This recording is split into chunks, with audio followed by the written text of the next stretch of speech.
اس لونڈی کا بیٹا میرے بیٹے اسحاق کے ساتھ وارث نہ ہوگا۔ ہمارے آج کی پہلی تلاوت تکوین کی کتاب 21ویں باب کی 5ویں اور 8 تا 20 آیات۔ اور ابراہیم اس وقت 100 برس کا تھا جب اس کا بیٹا اسحاق پیدا ہوا، اور لڑکا بڑا اور اس کا دودھ چھڑایا گیا، اور دودھ چھڑانے کے دن ابراہیم نے بڑی ضیافت کی۔ اور جب سارا نے دیکھا کہ ہاجرہ مصری کا بیٹا جو اس سے ابراہیم کے لیے پیدا ہوا تھا ٹھٹھا کرتا ہے، تو اس نے ابراہیم سے کہا کہ اس لونڈی اور اس کے بیٹے کو نکال دے، کیونکہ اس لونڈی کا بیٹا میرے بیٹے اسحاق کے ساتھ وارث نہ ہوگا۔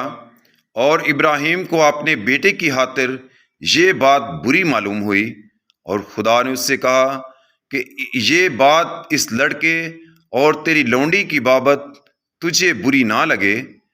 سب کچھ جو سارا نے تجھے کہا ہے اس کی بات سن، کیونکہ تیری نسل اسحاق سے کہلائے گی، مگر میں لونڈی کے بیٹے کو بھی ایک بڑی قوم بناؤں گا، کیونکہ وہ بھی تیری نسل ہے۔ تب ابراہیم نے دوسرے دن صبح کو اٹھ کر روٹی اور پانی کا مشکیزہ لیا اور ہاجرہ کے کاندھے پر رکھا، اور لڑکا اس کے حوالے کر کے اسے رخصت کیا، اور وہ روانہ ہوئی اور بیر شابہ کے جنگل میں بھٹکتی پھری۔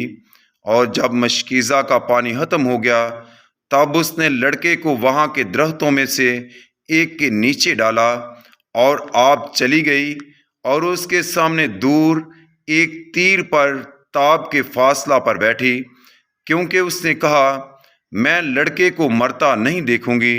اور وہ سامنے بیٹھ کر بلند آواز سے روئی، اور خدا نے لڑکے کی آواز سنی، اور خدا کے فرشتے نے آسمان سے ہاجرہ کو پکارا اور کہا اے ہاجرہ تو کیا کر رہی ہے؟ نہ ڈر، کیونکہ خدا نے لڑکے کی آواز جہاں سے کہ وہ پڑا ہے سنی ہے۔ اٹھ، لڑکے کو لے اور اس کا ہاتھ پکڑ، کیونکہ میں اسے ایک بڑی قوم بناؤں گا۔ اور خدا نے اس کی آنکھیں کھولیں، اور اس نے پانی کا ایک کنواں دیکھا، اور جا کر وہاں سے مشکیزہ بھرا اور لڑکے کو پانی پلایا۔ اور خدا اس لڑکے کے ساتھ تھا، وہ بڑا اور جنگلوں میں رہا کرتا تھا، اور جوان ہو کر تیر انداز بنا۔